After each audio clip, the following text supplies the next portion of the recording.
Greetings and salutations. I'm Aaron. I'm Steven. And this is the Steven Show. This is the story so far. Welcome this week. It was a pretty eventful week this week as far as the NFL went. Got the regular refs back. Yeah. And they proved to be just as fallible as the other refs. Too true. With more on that, Steven.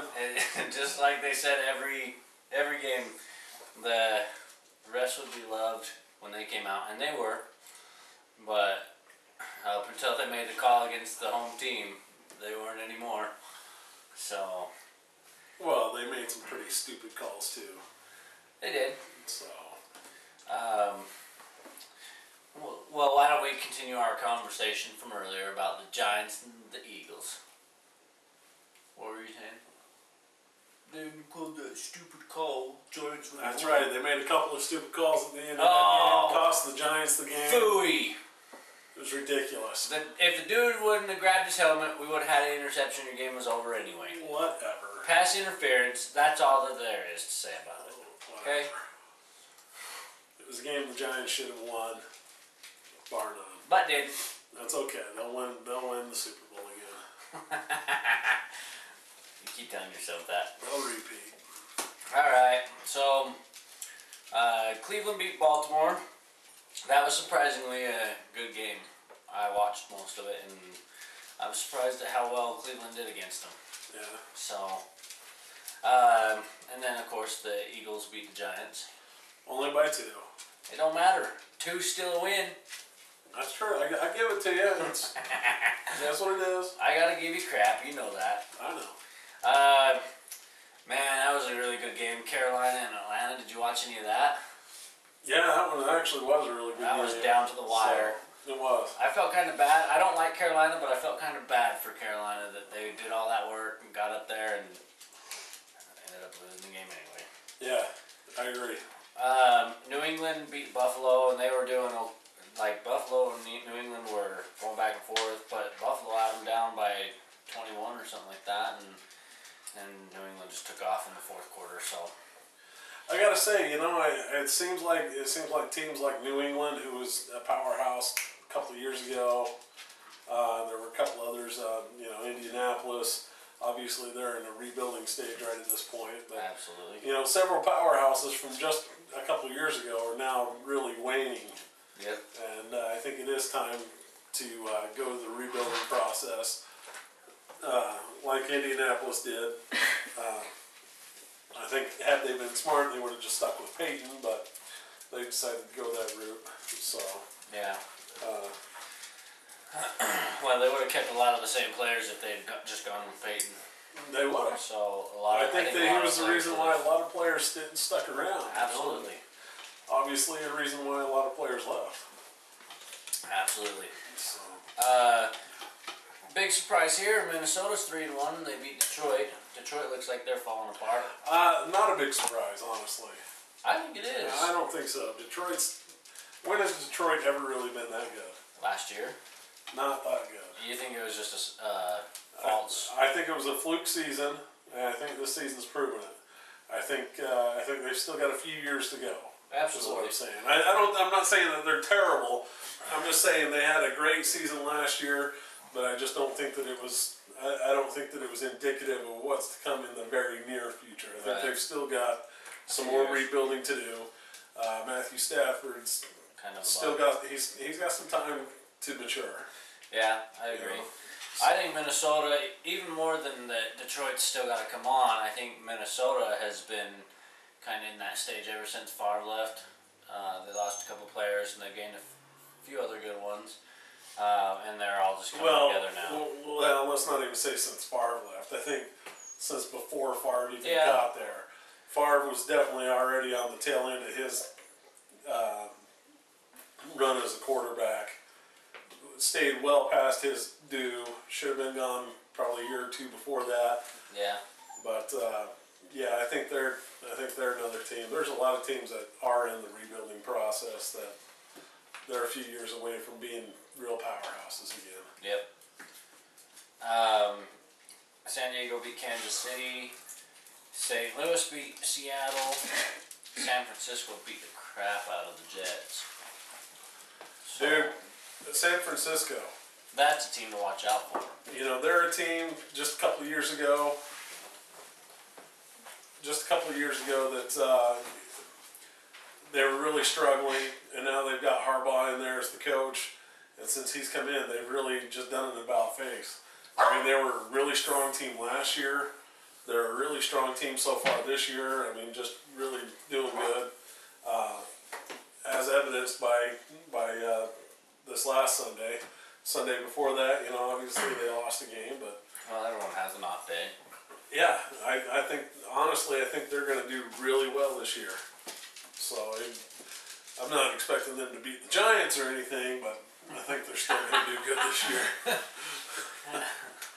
How? Actually, coming up soon, I think the Giants have a bye week this week, and then next week I think it's Giants versus San Francisco. Really? I'm not positive. Don't quote me on that. Uh-oh. Tyler's gonna get you. You know, I might get a hold of him and see if we'll come down and watch it again. We have the kids. Never mind, I have the kids that weekend. I guess you're not gonna do that. No. Tennessee lost to Houston. Denver kicked the crap out of Oakland. Not really a surprise there, because in the recent years it's been really, really close. They get Peyton Manning and Cut. I think Peyton's just too elite for Oakland. That's all there is. Honestly, I think that Peyton's almost too elite for anybody, to be honest with you. But the fact is that even though he's coming off of his surgery and all that, I think he's starting to be on the downside of his career. Yeah. He's still got a few years, but I think he's on the downside of his career. And but I still think that he's got it in him to lead that team to dominate. To be honest with you, I would think so, but I don't know. That one's a tough call. And then Oakland, you know, again, they're another team that is in that rebuilding phase right now. Yeah. I think they're doing better now than what they've done in the last couple of years, but they're still losing games. And you know, they lost to Denver by a pretty steep margin. I think they've still got some tweaks they have to do there. Yeah. So. Arizona pulled out. I think that game went into overtime. Arizona pulled it out by a field goal. Yeah, if I remember, I think they did. So, you know, surprisingly, a close game with Miami. Yeah. But still, I Undefeated think still though. I was gonna say I think they're still undefeated. So, and surprisingly, the Cardinals are just. I don't know what it is. You expect that from a team like, oh crap, who's undefeated? Like Houston. Houston's got a pretty good squad. So you expect them, thus far, with the teams that they've played, to be undefeated. Or, I can't remember, Atlanta. Atlanta, you expect them to also be undefeated with the teams that they've played so far. But Arizona, you know, you just don't expect it with some of the teams. Well, at least two of the teams that they've played so far. Yeah. So, I don't know. Big surprise. We'll see how it comes on. Cincinnati beat Jacksonville. Green Bay, I want to talk about this one because this is a botched call game right here. I don't know if you watched it. Green Bay beat New Orleans by 1. And in the very last few minutes of the game, Green Bay was charging, getting ready to score, and one of the players for Green Bay was turned around facing the quarterback, and the defensive back was like all up in his face and grabbing him. The ball came like right by his side, and he was able to like hit his hand, and he just went like that and caught it. And they still called pass interference, which was good, but then they called they got to 28-27 at that point, and they called fumble recovery. Well, there was no fumble. They said that he was down by contact, and then you go back to the replay. They couldn't challenge it because they had no challenges left, and there was like 7 minutes left in the game. But they were looking at it, and dude's standing upright when he loses the ball. It was Darren Sproles. Yeah. Lost the ball standing upright, and Green Bay. I still think that they would have not called it because you can't see Green Bay recover it, but the Green Bay player came out with it, and so it was a botched call there because they didn't even call it a fumble, and a couple other ones right there, and then I think they either forced them to punt or something. I can't remember exactly, but anyways, they ended up winning the game. And all you could think when it happened was, not again, 2 weeks in a row. Yeah. So, but they pulled it out, and I don't know. I don't really care about Green Bay, to be honest with you. Washington beat Tampa Bay. That was a pretty good game right toward the end. They switched the game when San Francisco was killing the Jets, so they switched to that one, and they. That's right, they did, because I was watching that same game. Yeah. It was really weird, because we're watching, and all of a sudden they say, well, we're just going to flip it over to this game. Yep. And a more competitive game is what they said. I guess. And then Chicago last night beat Dallas, and handily. More Dallas is doing than I think Chicago, but to be fair, Chicago did pretty well. They, they especially were pretty Jay on Cutler. target, because they had one turnover Yeah. the whole game. So that I gotta say that was a pretty dang good game for Cutler. So he was the general that they expected him to be, and he showed it in that game. Yep. On the other hand, Romo Giving away the games. gave away the game, 5 turnovers. And 2 of them returned for touchdowns. Yeah, and they said that one was a pass, or an interception, and I don't know, that was a tough call to make, whether it was an interception or just a fumble that the guy got before it actually hit the ground. Yeah. So, but you look at Romo, he's been to the playoffs and won 1 game in the playoffs in his 9-year career. I think it's time to set him down. Yep. I gotta say though that the Cowboys really don't have another good option there with Kyle Orton. That is. I mean, he did lead him down the field there in the last couple of minutes and scored a touchdown, but I don't know if that was more Chicago just saying, well, we've played a good game, let's just relax it a little bit, or if he was actually doing a decent job. But Yeah. I think you got to take a look at that. I really do. I think. Oh yeah, you got to consider it when you're thinking about that the last few minutes, but. And the other notable thing from what we've talked about is the Jets. Do you keep Sanchez in, or do you greenlight Tebow? I mean, so far I haven't really seen them, either one of them, do a whole lot, because they do throw Tebow in there on occasion. But when I saw how Tebow come in yesterday, Sunday, I didn't see anything spectacular like last year. As a matter of fact, I think he got tackled for a loss the one time I did see him. well, there again, I think Tebow, he came out, he had a superstar year last year. I just don't think that he has the maturity under his belt yet.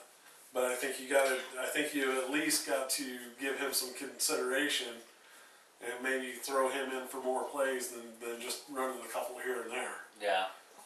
If I had 2 quarterbacks that I thought were good like that, that's probably what I would do. I wouldn't really make it a quarterback controversy or competition or anything. I'd just say, look, we're going to give you guys some touches. We're not going to say we're going to give you equal amount or anything. So if one of you is starting to perform better than the other, you'll get more touches. But we're going to try and keep it switched up. And if you did that, especially with those two, with their 2 different styles of playmaking, let them do their thing. I really think that you'd keep some defenses guessing. Yeah. So I don't know why more teams don't do that as far as that goes. I mean, I know when you've got a superstar like Peyton or Eli or Mike Vick. Thank you.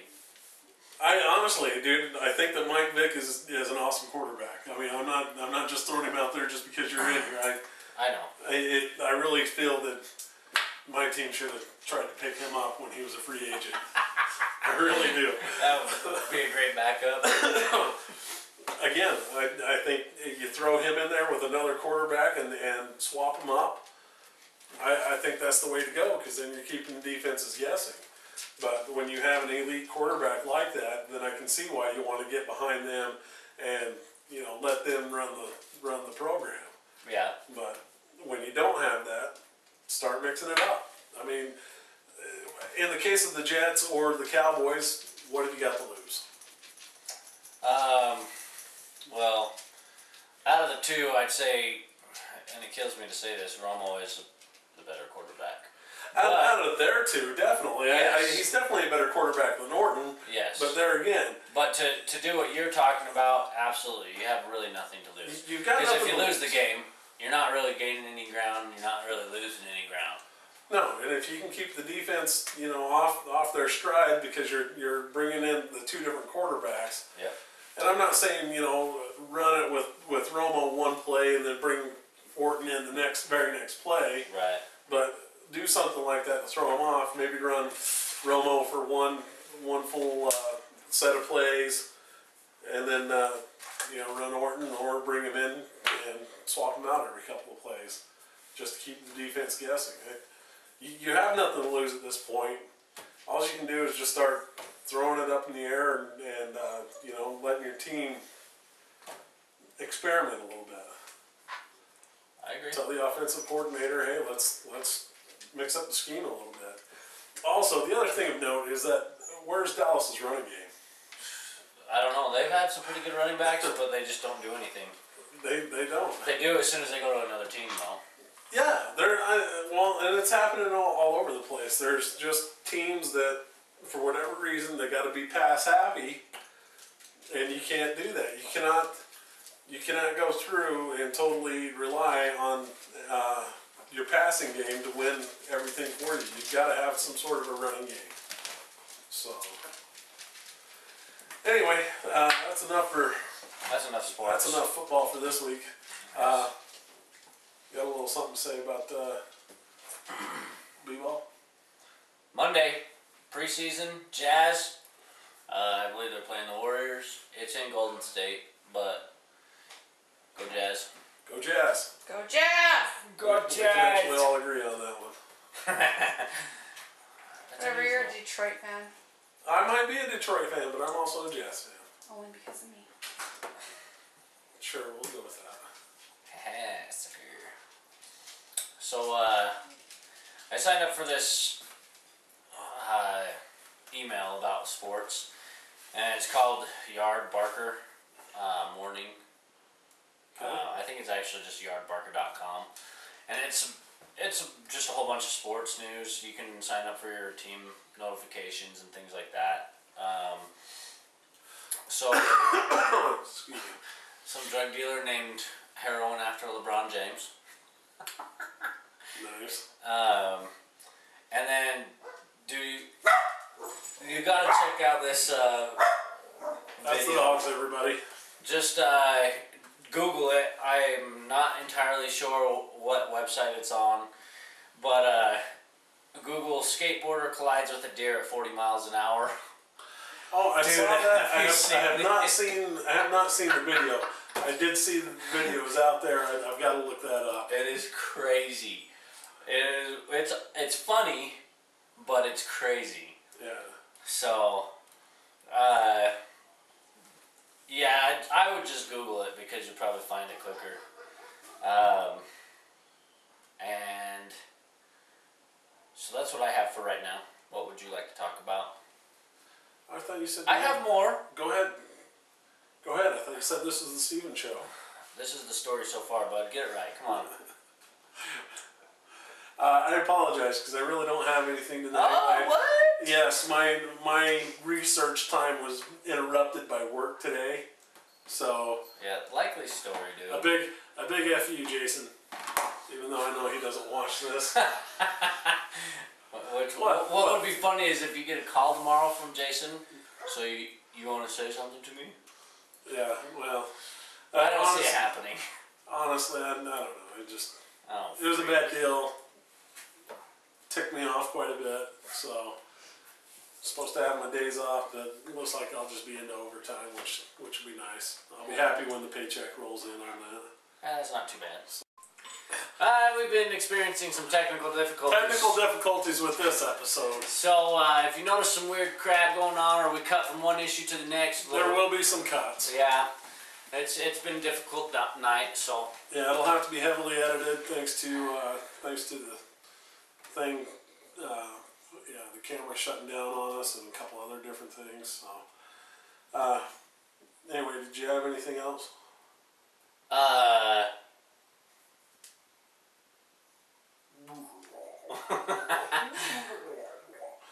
Well, I just learned tonight that the Foo Fighters are going to be taking a hiatus after their. That was one of my entertainment news thingies. Their But I can't get it to load. Their current tour is wrapping up, and Dave Grohl said that they're going to be taking some time off. Honestly, with the way that he is, I don't think they're going to take too much time off. I know that he's making a documentary called Sound City or something like that. So he's doing a documentary, and then he's doing the music for that also. So he's taking some time to work on that and to promote it. As far as the rest of the band, I'm not sure as far as what their projects are. They may just be taking some time off. But like I said, knowing those guys, I mean, you know, they've been working hard since they formed the band back around 94, 95. So I really don't think that we'll have too long of a hiatus to hear anything new from those guys. Well, honestly, they could do like Linkin Park does too, where